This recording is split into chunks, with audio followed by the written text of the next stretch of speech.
Hello friends, आपके साथ इस वीडियो के अंदर मैं चर्चा कर रहा हूँ मेग मनी ऑर्गेनिक्स लिमिटेड के रिजल्ट्स के बारे में। रिजल्ट के बारे में मैं आपके साथ चर्चा करूँ उससे पहले मैं इसके बारे में बहुत सारी बातें आपको बताना चाहूँगा। देखिएगा, मेग मनी ऑर्गेनिक्स लिमिटेड एक एग्रो केमिकल का मेजर बिजनेस है और साथ में पिगमेंट बिजनेस भी है। हालांकि कभी ये कंपनी जो है पिगमेंट से स्टार्ट हुई थी और बाद में जो बाकी बिजनेसेस हैं वो इनकॉर्पोरेट किए गए, लेकिन आज की डेट में ये एग्रोकेमिकल बिजनेस है। इसकी जो फाइन केमिकल या क्लोरोएल्कलाई वाला बिजनेस है वो इन्होंने डीमर्ज कर दिया और एक नई कंपनी मेगमनी फाइन केम के अंदर उसको लिस्ट करा दिया। मेगमनी ऑर्गेनिक्स लिमिटेड जो है वो एक गुजरात बेस्ड कंपनी है, जो कि आप लोग जानते हैं। तो इसके इस रिजल्ट के अंदर क्या है खास, ये मैं आपके साथ चर्चा करूँगा। देखिएगा, एग्रोकेमिकल कंपनीज के अंदर एक सबसे खास बात क्या होती है कि इनके जो रॉ मटेरियल्स हैं वो बेसिकली क्रूड ऑयल के डेरिवेटिव से आते हैं। और जब क्रूड ऑयल के प्राइस बढ़ते हैं तो उसके जो डेरिवेटिव्स हैं, यानी कि क्रूड ऑयल से निकलने वाले जो बाकी केमिकल्स हैं या जो बाकी पदार्थ हैं, उनको जब यूज़ करते हैं तो उनकी कीमत भी बढ़ जाती है। अब इस कंपनी ने इस क्वार्टर के अंदर जो सेल्स ग्रोथ दिखाई है वो तकरीबन 10% के आसपास है इस क्वार्टर के अंदर पिछले क्वार्टर के मुकाबले में, और करीबन 25% है पिछले साल के सेम क्वार्टर के मुकाबले में। तो सेल्स ग्रोथ काफ़ी बेहतरीन है और कंपनी ने जो एक्सपेंशन किए थे वो साफ साफ नज़र भी आ रहे हैं। तो सेल्स बहुत ही बेहतरीन तरीके से कंपनी की बढ़ी है, यानी कि रेवेन्यू ग्रोथ बहुत ही जानदार है। इसके साथ साथ जो अदर इनकम का फिगर है वो 1498 लैक्स यानी कि करीबन 14 करोड़ रुपए के आसपास है, जो पिछले बार 28 करोड़ था। तो क्योंकि बहुत सारी ऐसी एडजस्टमेंट है जो डी मर्जर की वजह से हुई थी, तो वो इस बार रिफ्लेक्ट नहीं हो रही हैं। तो करीबन 14 करोड़, यानी कि आप इसको थोड़ा सा अगर अप्रोक्स करेंगे तो करीबन 15 करोड़ के आसपास की अदर इनकम है। कुल मिलाकर 563 करोड़ के रेवेन्यू जनरेट हुए हैं, जो पिछले क्वार्टर के अंदर 526 करोड़ थे और पिछले साल के कॉरस्पॉन्डिंग क्वार्टर में 427 थे। Excellent sales. अब ये जो सेल ग्रोथ हुई है ये काबिल तारीफ है, लेकिन कंपनी के ऊपर एक प्रेशर आ गया, दबाव आ गया, जो मैंने भी आपको 2 सेकंड पहले बात की थी जिसकी। वो क्या था? वो ये था कि क्रूड ऑयल के डेरिवेटिव्स के प्राइस बढ़ने की वजह से रॉ मटेरियल की कॉस्ट ड्रास्टिकली चेंज हो गई, और ड्रास्टिकली चेंज अनफेवरेबल तरीके से हुई।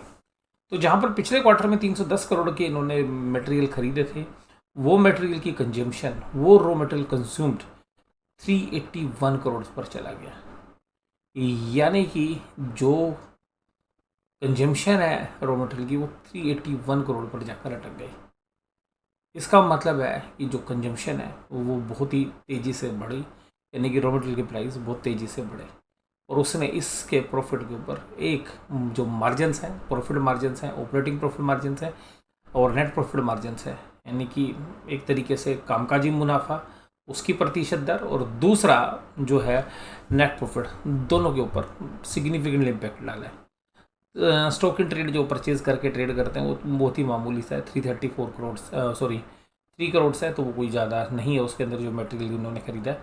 और हालांकि इन्वेंट्री इन्होंने काफ़ी जो है चेंज हुई है, तो इन्वेंट्री इनकी बढ़ी है, तो 73 करोड़ की इन्वेंट्री जो पिछले क्वार्टर के मुकाबले में बढ़ गई है। एम्प्लॉय के खर्चे 29 करोड़ से हैं, तो वो मोर और लेस आपको सेम मिलेंगे जो पिछले क्वार्टर में थे। तो यहाँ पर हमारी शिकायत भी रहती थी कि मैनेजमेंट अपने खर्चे जो एम्प्लॉय की सैलरी बढ़ जाती है, वो इस बार शिकायत नहीं है हमारी। इसके अलावा जो फाइनेंस कॉस्ट है उसका रिवर्स इम्पैक्ट है, क्योंकि जो मिग मनी फाइन कैम से जो इनकी इंटरेस्ट की कैलकुलेशन है उसकी वजह से ऐसा हुआ है। तो यहाँ पर एक कंफर्ट है, तो जो 9 करोड़ रुपए खर्चे के रूप में होते हैं वो भी 3 करोड़ रुपए इनकम के रूप में है। इसके अलावा डेप्रीशिएशन मोर और लेस पिछले बार 15 करोड़ था, इस बार 14.5 करोड़ है, तो मोर और लेस सेम है। लेकिन देखिएगा अदर एक्सपेंसेस आप कैसे बच सकते थे, ये इन्फ्लेशनरी प्रेशर पूरी की पूरी इंडस्ट्री के ऊपर है। 102 करोड़ के ऑपरेटिंग एक्सपेंसेस थे, अदर एक्सपेंसेस जो 127 करोड़ के हो गए, तो भाई साहब 25 करोड़ रुपए तो यहाँ चले गए आपके खर्चे में। तो इसका मतलब है कि जो सेल ग्रोथ हुई उसको एक तो खा गया अदर एक्सपेंसेस और दूसरा खा गया रॉ मटेरियल की कंजम्पशन।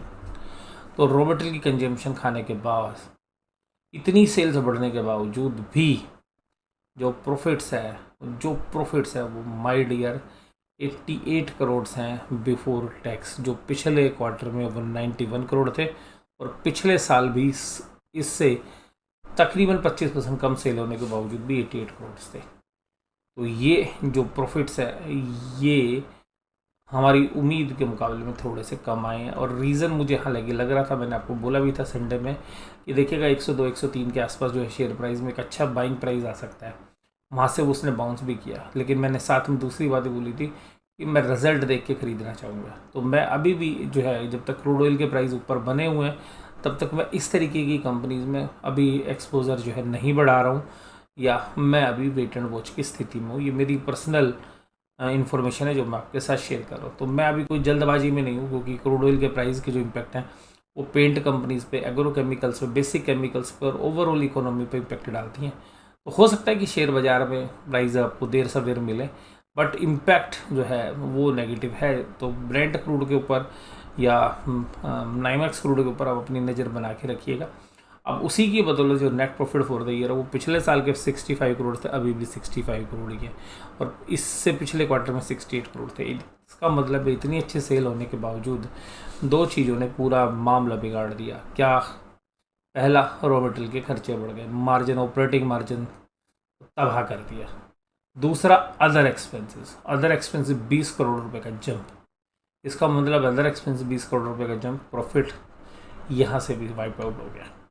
और कुल मिलाकर जो EPS हम उम्मीद कर रहे थे कि 3 रुपये के पार चली जाएगी इस क्वार्टर में, वो नहीं हुआ, और 2.57 की EPS रही, जो पिछले क्वार्टर में 2.7 और पिछले साल कोरस्पोंडिंग क्वार्टर के अंदर, यानी कि जो इससे संबंधित क्वार्टर है, यानी कि सितंबर जो पिछले साल 2020 में आया था, उसके भी 1 पैसे कम EPS आई है।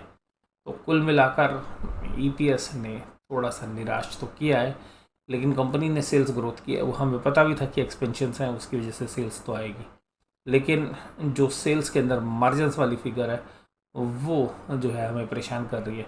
इसके अलावा जो पिगमेंट बिजनेस है उसमें अब मज़ा नहीं आ रहा है। पिगमेंट में देखिएगा जो सेल है वो 171 करोड़ की, और उसमें जो प्रॉफिट्स हैं वो केवल 13 करोड़ के, जबकि 373 करोड़ की एग्रो की सेल्स के सामने 68 करोड़ के प्रॉफिट हैं। तो एग्रो केमिकल्स में मार्जिन्स भी अच्छे हैं, इवन प्रेशर झेलने के बावजूद भी। बट कुल मिलाकर रिजल्ट्स हमारी उम्मीद के से थोड़े से कमज़ोर है। और हालांकि मुझे लग रहा था कि क्रूड ऑयल के प्राइस की वजह से मार्जिन पे इम्पैक्ट पड़ेगा, लेकिन जो अदर एक्सपेंसेस में 20 करोड़ है उसने भी थोड़ा सा सरप्राइज़ किया है। बट एक बात ध्यान रखिएगा, फाइन कैम का जो EPS आया है वो करीबन 11.5 रुपये है। तो 11.5 रुपये की EPS वाला जो एक क्वार्टर में जो EPS वाला शेयर है वो करीबन 850 रुपये पे ट्रेड कर रहा है। तो जो हमारी जो कंपनी है यानी कि मेक मनी, उसमें 2.6 के आसपास की EPS लगा लेते हैं, और ये शेयर्स आपको 110 रुपये में मिल रहा है। जबकि ये एग्रो केमिकल कंपनीज है, ये बेसिक केमिकल कंपनी है, ये नहीं कि साइक्लिकल बिजनेस है। तो ऐसा नहीं है कि EPS कम आने के बाद जो वैल्यूशंस महंगे हैं, वैल्यूशंस रीजनेबल है। बट देखिएगा शेयर बाज़ार क्या होता है कि एक बार रिजल्ट मन मुताबिक नहीं आते तो थोड़ा सा निराश जरूर होता है, लेकिन जो लॉन्ग टर्म के इन्वेस्टर्स हैं उनको शायद घबराने की ज़रूरत नहीं है। बट मुझे ऐसा लगता है कि हो सकता है कि 100 रुपये पे एक बार फिर दोबारा से बेस बनाने की कोशिश करें। तो 100 रुपीज़ के ऊपर जब तक ये शेयर ट्रेड कर रहे हैं, आप टेक्निकली इसमें बुलिश हैं, और 100 रुपये के नीचे अगर ये शेयर ट्रेड करता है क्लोजिंग बेसिस पे, तो हो सकता है कि एक ट्रेडिंग बेसिस पर एक कमजोरी आ जाए, और तब शेयर्स का प्राइस 90 रुपीज़ या 85 और इवन 80 रुपीज़ तक भी एक बार टेस्ट कर सकता है। मैं इस बात से जो है मना नहीं करूँगा, बट मेन चीज़ जो है वो क्रूड ऑयल के प्राइस से। और आप लोग जानते हैं कि मैं मेजॉरिटी हिस्सा जो है मेक मनी होल्डिंग्स के अंदर सेल कर चुका हूँ। मेक मनी फाइन कैम के अंदर मेरे पास कोई पर्सनल होल्डिंग नहीं है आज की परिस्थिति में। तो ये सारे डिस्क्लोजर्स के साथ ये एनालिसिस आपको कैसा लगा, जरूर से जरूर मुझे कमेंट बॉक्स में बताइएगा। वीडियो देखने के लिए धन्यवाद। Thank you very much.